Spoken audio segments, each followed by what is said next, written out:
Padayon ta sa ato nga pagtuon sa pulong in this subject on the ministry of mercy.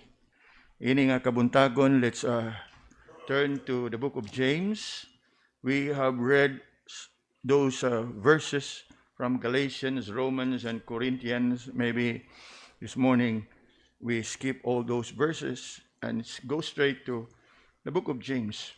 Nga diin makita usab nato some practical exhortation in regards to this ministry that we have been studying, which is the ministry of mercy. James chapter 2, looking at verse 15 to 16. James chapter 2, verse 15 and 16.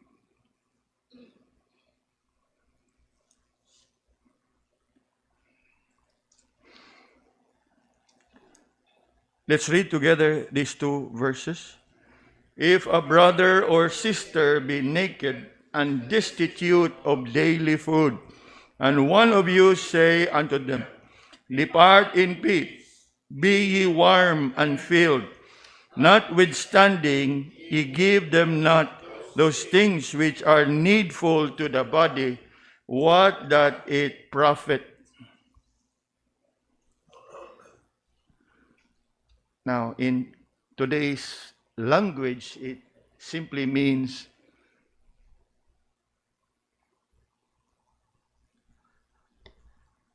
what's the use of it? Unsay kapuslanan? 1 John chapter 3 and verse 17. 1 John chapter 3 and verse 17. Again, let's read together. But whoso hath this world's good, and seeth his brother have need, and shutteth up his bowels of compassion from him, how dwelleth the love of God in him? Now, those verses nga ito ang gibasa somehow would give us the impression of how we have been challenged to reflect and ponder upon this sacred duty, this solemn obligation in which we are exhorted, in which we are commanded. Nga diin, we are asked, what doth it profit? Now, let's look at our notes. Ministry of mercy. We have looked into this last week. Refers to meeting the needs of the poor and destitute. It includes the widows and orphans, especially in the church, but also in the world. And James described this kind of ministry as pure religion and undefiled. It is a form of ministry that is woven into the fabric of Scripture because it has its foundation in the character of God. So buot na ko nga ato ang sayron kini mga kaigsuonan. Nga kini nga maong ministry, as I have said, it's a very practical ministry. Practical to the point nga we seem to be neglecting it. Neglecting it in a way nga we have that kind of understanding. I've cited this last week.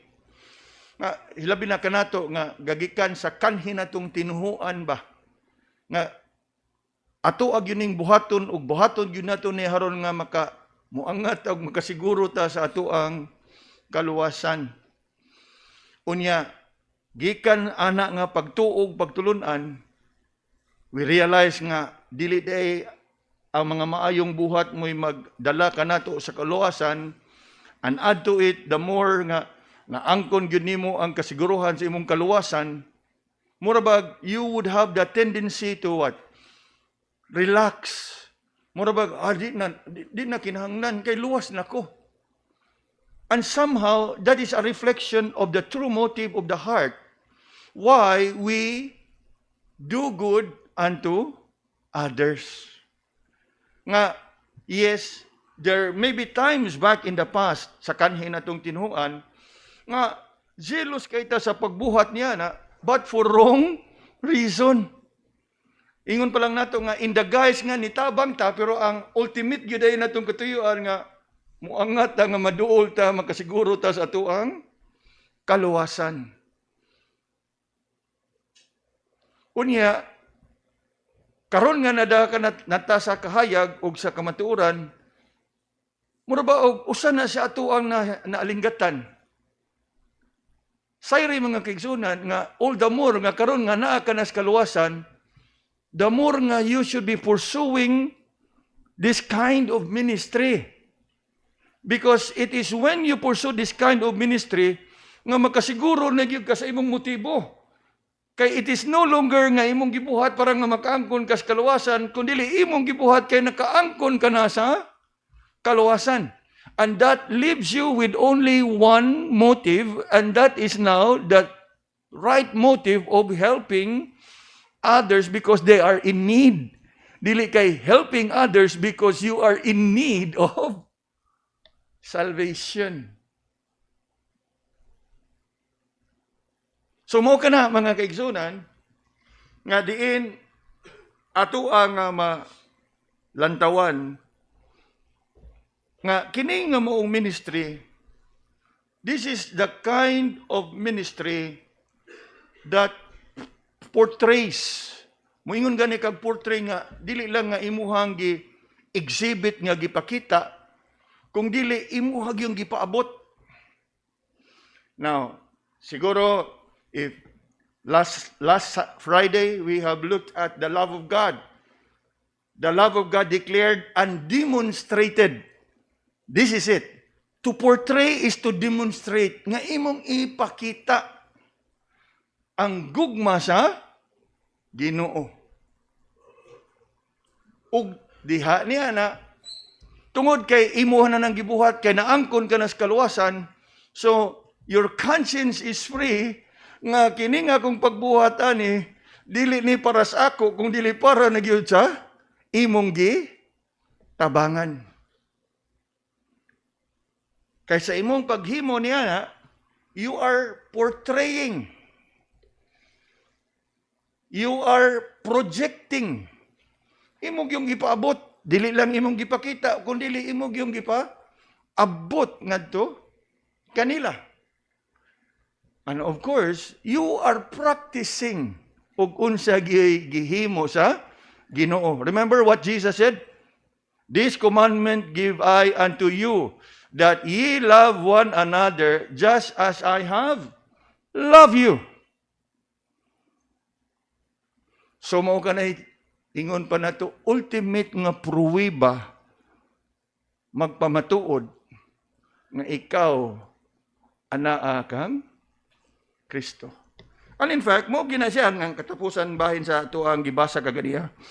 It is a form of ministry that is woven in the fabric of Scripture, nga naman, because it has the foundation in the character of God. And so mo na siya. You are portraying the love of God. You are projecting the love of God. You are practicing the love of God. And of course, as we reflect upon love, oftentimes, ilabi na diha sa pulong sa Ginoo, the love of God is expressed in His mercy and in His grace. Turn with me for a while to Ephesians.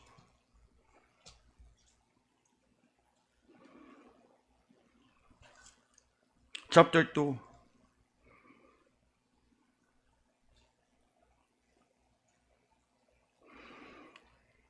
And look with me quickly at verse 4. Unsay giingon diha? But God, who is rich in mercy. Apan kanang ihang mercy, ang tinubdan na nagikan sa iyahang unsa. Sunod nga bahin. For His great love, wherewith He loved us.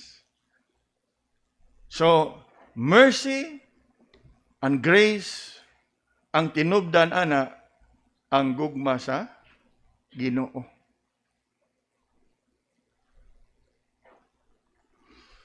And if you look at it in the Old Testament, oftentimes, the word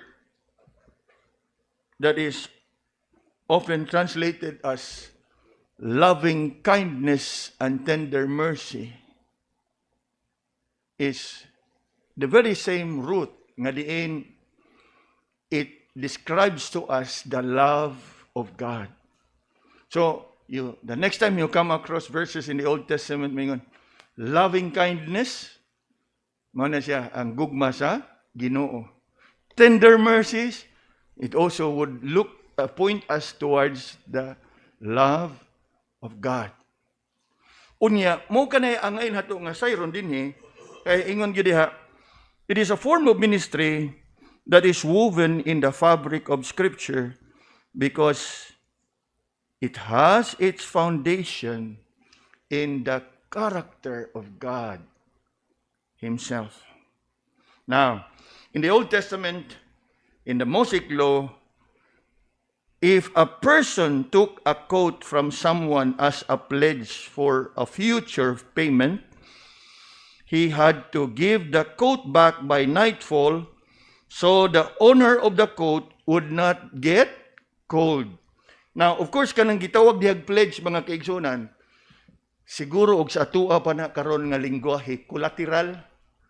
Kana bang ingon pa nato nga naa kay hulam o naa kay obligasyon ngadto sa usa ka tawo. Unya sa dili pa kang makabayad, mo na imong gigamit nga garantiya nga ako ning ibilin diha nimo. Unya siguro magapangutana mo, coat, sapot.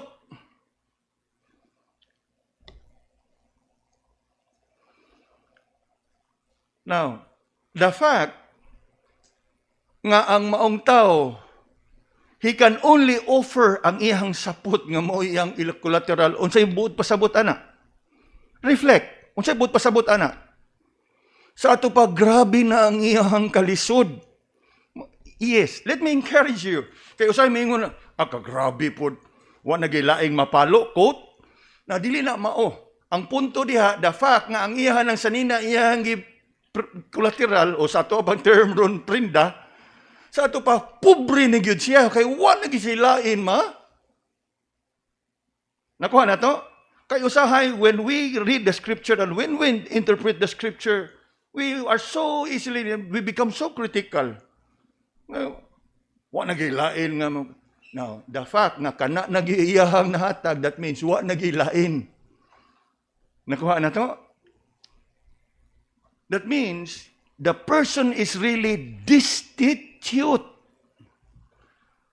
Apan, ingon diha, nga naagyod sa kamanduan sa kasulatan, nga bisan pa man og kana iyahang, og sa ato pang term ba, sa karon prindado diha nimo, imo gyapong obligasyon nga inig kagabi, imong iuli dito niya.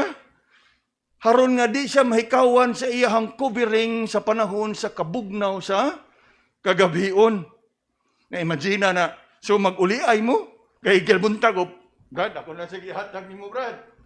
Hangtod nga ikaw, sa imong kagulingon, maingon na lang sa kadiha na lang na, Brad.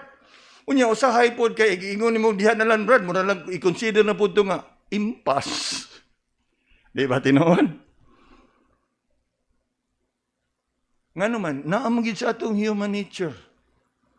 Ay, naman, di na siguro ko, kuanon ato niya, kaya na ganing gihatag na ko balik ang ako ang quote. Mo po niya itong sagton. You know, sa ato ang kinabuhi, naagi panahon nga kita naas panginhanglanon.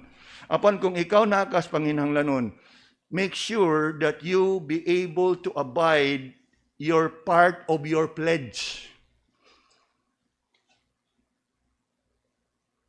nga if you have come to that agreement nga Brad, ako ning ibilin niya nimo until nga makatuman ko sa kuang obligasyon.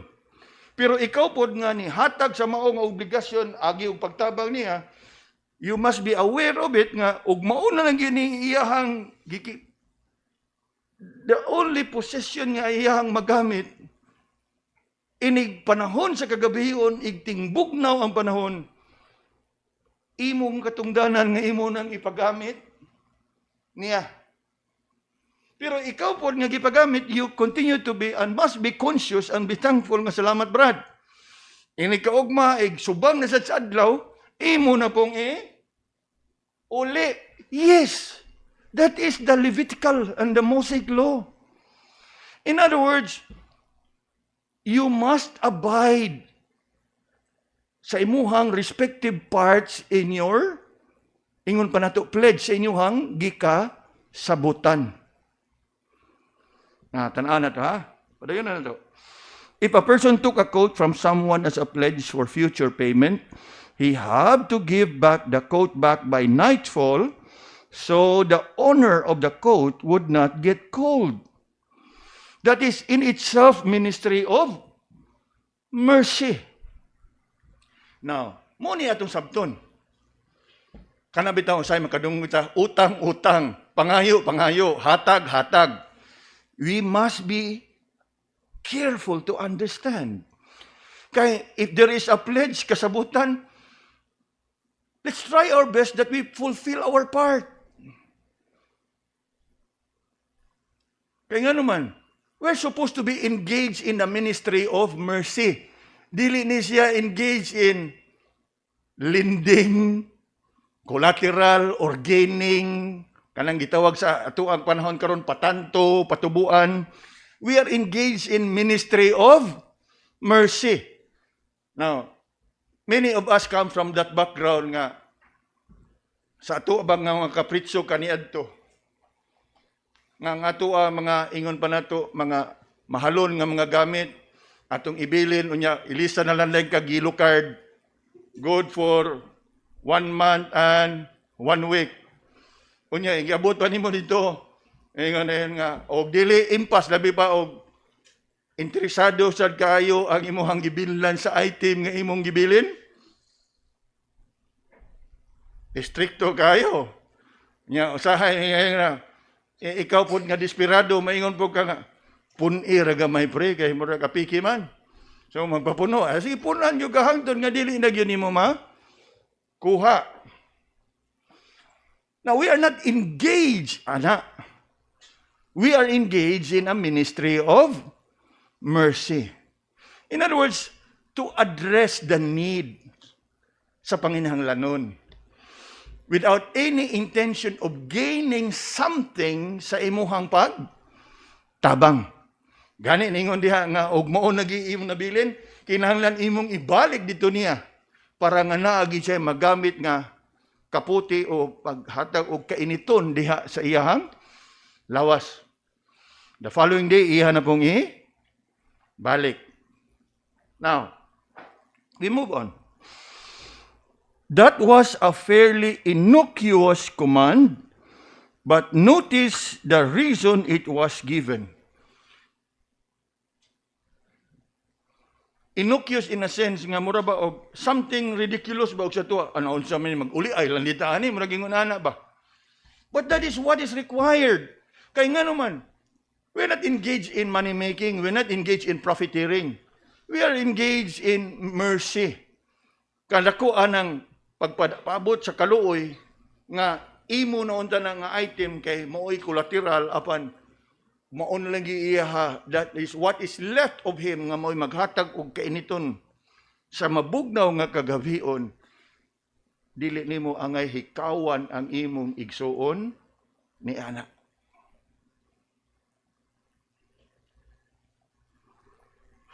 That was a fairly innocuous command, but notice the reason it was given. Exodus 22:27, for that is his covering only. It is his raiment for his skin. Wherein shall he sleep?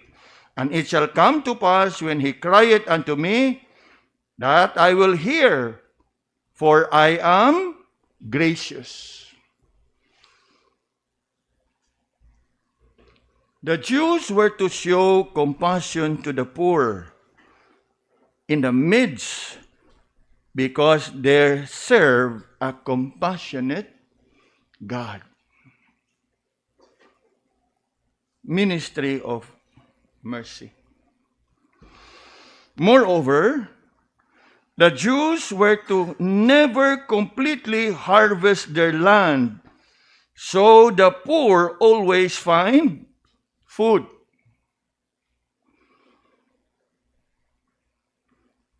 Naay kamanduan niya na.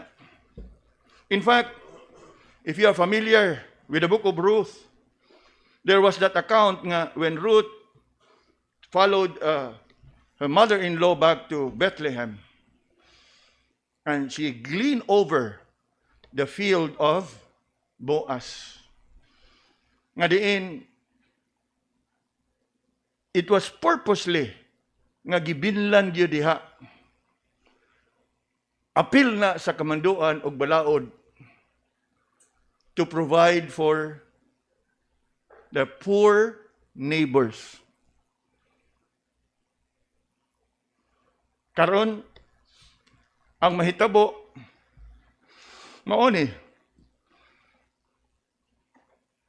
dili pa nimo anihon ang imong mga kamaisan, nanay nag-una. Ali na po na mao. Nakuha na to? Back in the province, I don't know how it is called sa inyo ang mga probinsya, but sa mo ang probinsya, ug naa kay kalubian, naay gitawag lang kanang magdugnas. Magdugnas nga, muhayag yung kag mga libor nga, mo saka sa mga kalubihan nga itagak. Gani, I used to follow sa kaniadto mga angkol, sa muabang mga kaprintihan, when they will do all these things, kay bibo man eh. Kay naay mga tao mo itig tagak sa tanang kuan, unya kami nga gagmay pa, kami mo itig pundo sa, unya hinikaw man na, naam sa kay imuhang tagaan sa ingon pa nato, imuhang hinaguan ba? Nga maka-apil kag tapok o globe, may ingon nga, gistabos ang usa. Ay, lipay na kay kasauna. Magkatigong katong dako bitaw kayo nga piso bitaw katong 1972 nga ganang katong dako bugat kay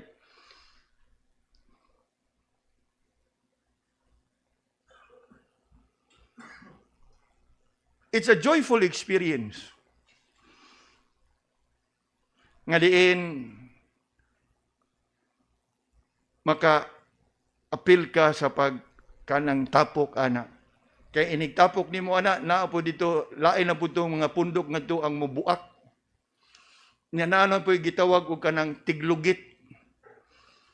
So lain-lain ni silang grupo, lain igdugnas lain tong musaka nga diin magdahonog ng yuta igtagak-tagak sa mga lubi.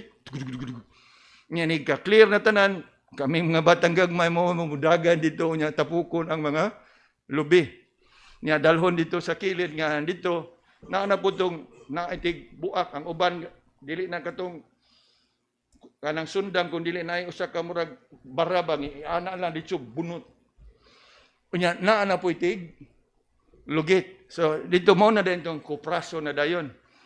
I don't know kung nakasuway mo ana, but I used to enjoy this experience unya na lugar dito sa una na of course sa moderno siguro pamagi Uben ang tawag. It's still called Uben, pero ang tawag sa ato ang lingwahe, ganggangan. Nga diin, dako kayo nga lugar, nga naantua dito ang sugnod silaw, may butang diya tanan ang lubi. Back in Israel, kung ato nga i-apply ni siya, they would purpose it nga dili nila harbison ang tanan. Ilahag yung binlan. Para nga ang katong nga ay mga panginhanglanon, naa sila ilahang makuha. But sad as it is, og dirigod sa tuag, atog yung i-apply ning balaura, way mabili nimo. Nga naman, mag-unay mo silingan. Have you realized that? Muna nga, pwira na lang po sa uban ng mga sindiro nga ilahag yung kuralon kaya harawag yung maka. But, kung atong tunan ang pulong sa Ginoo, there is a provision for it. Nga again, if both parties would know sa ilahang part ba, ang problema magud sa tao kay they know og unsay angay nilang buhaton pero ilahang pasubrahan. Ilahang abusaran. Apan mao na nga ato aning sabton nga both parties must know ang responsibilidad sa katong ingon nato aduna og ang responsibilidad atong naa sa kawadon. Kay unsa pa may itagana sa katong naay aduna. In fact, that's where the word comes from, right? Adunahan. Katong naay aduna, naay ila. That's where the word comes from, adunahan. Unsa pa may ikahatag sa adunahan kung imo nang gisanggi na tanan nimo? So sa sunod, mingon na lang po nga mag-usap pay layog. Di ba tinuod? Mao ni siya. Even in our time, both parties must know our responsibility. Unya kay mo man tay mga kahumayag kamaisan. Kanang gitawag na tog baylo-baylo, hulam-hulam. Unsa pa man pag-usab og dili ta makauli sa atong hulam? Mo nagingon lagi sa ako na nabitay apelyido nga emphasis.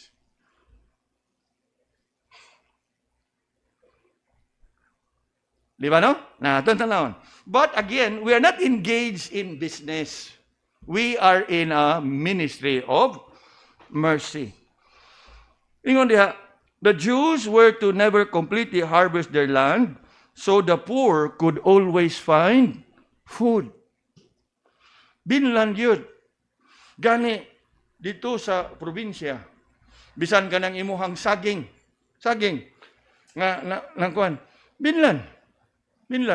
Pero, ang kadaghanan yun, kwaon mo yun dito, ang tibuok nga ng bulig. Pero ang uban, ilang binlan. In other words, gabitay na siya diha, dili kwaon ang tibuok. Mukuha lang na inay mabilin. Para nga whoever nga maka-agi. Ngani mahinumdum ko ani sa una nga, there was a time in the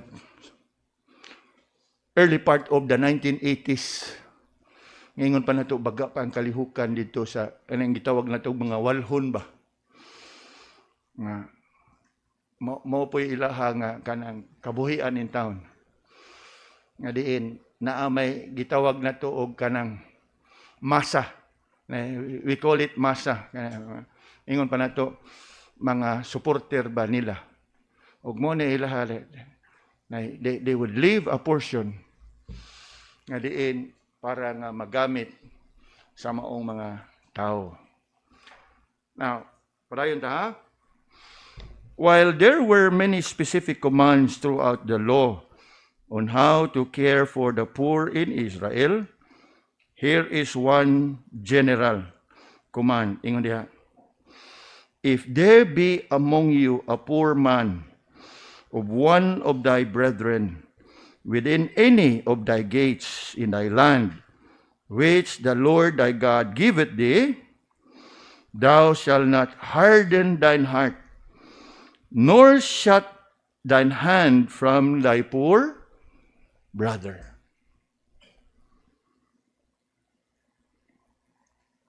Pero mao lagi, there will always be the tendency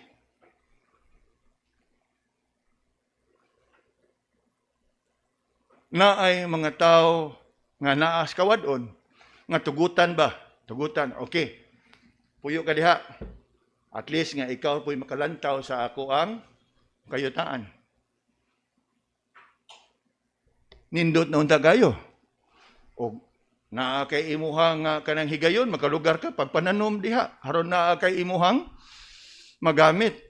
O makabuhi-buhi kag mga kahayupan, maayo. Di ba nindot? Mutual ba? Basta kay kibaw ka sa imong limitasyon. Kanya usahay mong good kay ang katong nahatagan nas pabor, kuralo na dayon. Kung konkreto na dayon, pigiri pa. Unya ini nakuha na ito mga igsoon. Muna siya. And that is what destroys the system.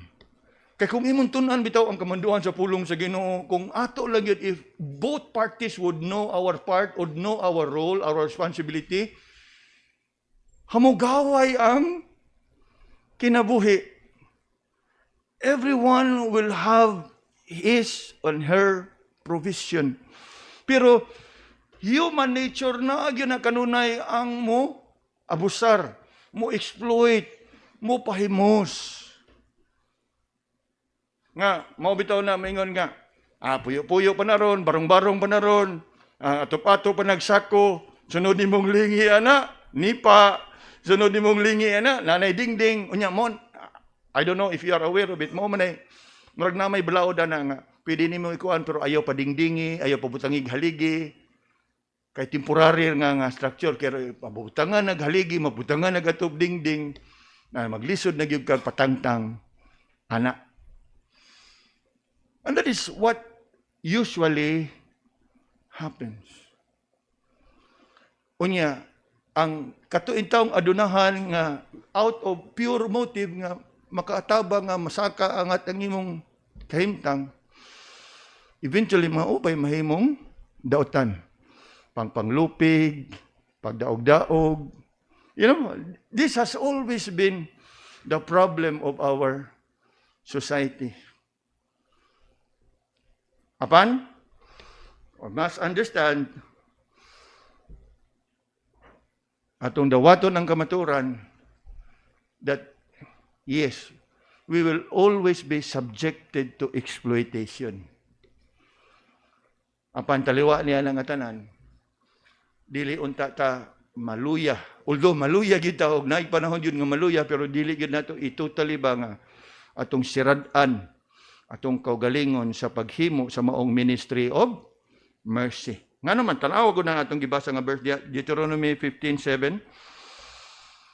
If there be among you a poor of thy brethren within thy gates, in the land which the Lord thy God giveth thee, thou shalt not harden thine heart, nor shut thine hand from thy poor brother.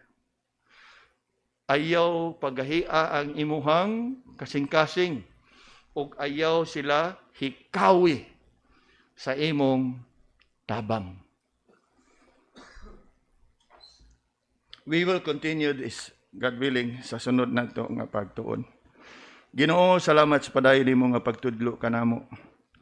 Truly, daghan pa ang kinahanglan namong sayron ug katunon.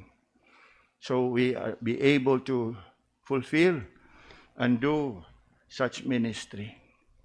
And we are glad that you have indeed taught us this morning.